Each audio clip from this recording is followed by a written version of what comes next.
I wanted to show you something. I'm gone back to my last drag strip time and results, and I've been using my data logging to correlate some things. I was always curious about the start of the drag run, leaving in first gear. There were some people even said I should have left in second gear because my first gear is incredibly low. But I just want to show you something, and I think you might find this interesting because I didn't realize this until I changed the suspension on my car for Ludnum. I've raised the Titanic, and then gone back and thought about what was actually happening based on video evidence and other things that I've got. So I'm just going to show you this. I'm launching the car. This is time equals 0, and the drag strip time is 13.5 here, which correlates to 13.5 here. And how did I know where to start? Well, the terminal speed at that point is 101 miles an hour. So when we go over here, that's the terminal point where I actually cross the finish line. That's fifth gear, me accelerating through fifth gear at 60 to 74 at that point there, which is close enough to that. When I do the gear calculations using tire diameters and gear ratios, I find that 101 miles an hour in fifth gear is 6290 RPM, and that's 6274. I mean, what's a 15 RPM between friends? And the time is very similar. That's 13.57, 13.59, that's 13.57.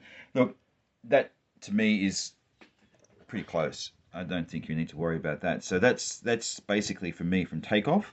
Time equals 0 approximately. I'm launching at 3,000, letting the clutch out at 3,000 and then going, and then finishing the quarter mile at 13.5 seconds at that speed, 101 miles an hour. Okay, so let's go back here. The rest of it's good, but there's a couple of little things here that I want to show you. And look at this. There's a couple of wiggly bits here, and a wiggly bit here, and almost a wiggly bit here, and then it goes up to 7,200 RPM. What was the peak? 73.42, which is right there, that value there. Oh, thanks, dogs. That's great. Jaeger, Milo, stay inside, please. Oh, hang on.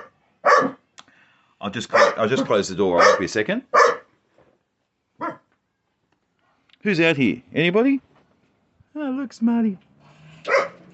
Shush. There's nobody out here, guys. Stop it. Alright, sorry for that digression. We'll get back to the video. He's living in the real world. Yeah, with me playing with data logs all the time. Jaeger, shush. Alright, now, I'm busy, can't you tell, bloody? These bumpy bits. What's happening is I'm letting the clutch out, and the car goes into momentarily wheel spin, and then it grips. Goes into wheel spin and then grips.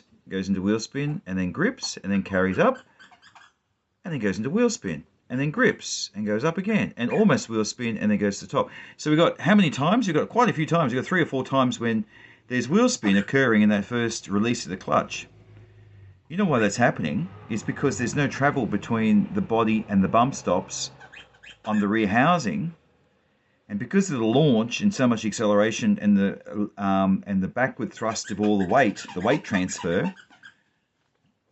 She's having fun. Hello, Milo. Because of all the weight transfer, the car's bouncing on the suspension, and when it bounces on the suspension, it releases the grip of the tire. So it's loading up the car, and then the springs are pushing against it, and as it does so, it lifts the rear suspension up, lifts the rear tires up, and it breaks traction momentarily. Then the weight gets transferred back down the back again, and it grips and goes, and then the same thing happens. So it goes through a series of bumps based on this sort of like a harmonic motion effect, where the back is rising and falling, rising and falling. Now, why was that the case? Is because, well, first gear is very aggressive. There's a lot of torque multiplication. The car can accelerate very hard that way. But also there's no travel between the bump stop and the stopper on the body. There was only, I think from memory, there was only 40 mils or something like that, which is 4 centimeters in travel, which is basically nothing. So it's very easy to overcome that. And I also had the shock absorber set very soft. for weight transfer. But I didn't realize what was going to happen when I get the weight transfer. I was going to get also suspension bounce. Bouncing, bouncing, bouncing, bouncing. Almost bouncing. Gets to the first set. I change gears, bang. And then what happens? It hits the bump stops and bounces for a second.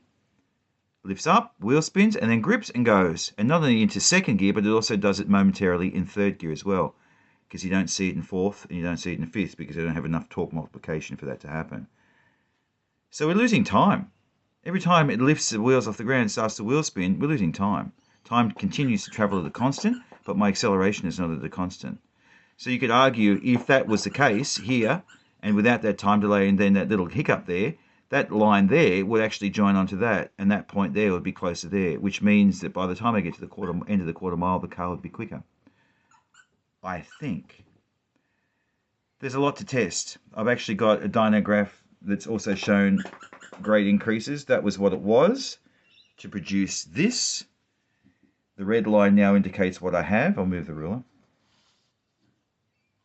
The red line now indicates what I have compared to what I did have.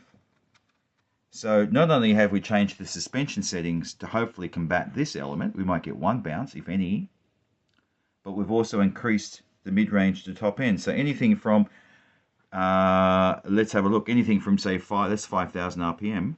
That's the first second. Really don't need to worry too much about what's happening there. The thing will accelerate hard anyway. That's just over 5 grand. But in the higher gears, we're up to 5.5 grand. Let me get this focused. That's at 5.5 grand. When we go to the dyno graph, and I'll just move that ruler again. Move. 5.5, that's 5.6. We've still got that much difference happening between the two. And then take it up to, what are we revving it to? Up here? Let's have a look. We'll just put a cursor on there and have a little look, see. Where's the cursor? 6.8, roughly. So say 7,000, 6.8, 7,000. That's 7,200. And yeah, we're up around here somewhere. So there will be no difference at the top end, but we'll accelerate a little bit harder because we've got increased power and torque. That's the torque value, and that's the power. But certainly at the track we noticed it because sometimes I let the RPMs drop further than that, drop down further, and there was a big difference there. Anyway, I'm digressing.